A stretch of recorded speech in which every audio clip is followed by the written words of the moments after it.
Crianza. É correcto dicir crianza? Encántanos resolver as vosas dúbidas. Un de vos preguntounos polo uso da palabra crianza. Pois vela aquí a resposta. En galego, crianza fai referencia á acción de criar. Por exemplo, a crianza de polos nunha granxa. Os primeiros anos dunha persoa. Por exemplo, durante a miña crianza fun moi feliz.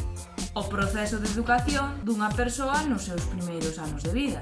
Por exemplo, a crianza é importante no desenvolvemento das persoas. Pero ademais, crianza tamén se usa para definir o proceso do viño polo que adquire un sabor, unha cor e un cheiro especial por estar guardado durante anos.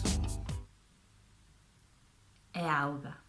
Agora ben, o dicionario da Real Academia Galega non recolle crianza co significado de neno ou nena, cousa que sí que sucede en portugués. Aínda así, é frecuente oír en galego esa palabra para aludir á colectividade de nenos e nenas, as crianzas, que abarca o masculino e o feminino.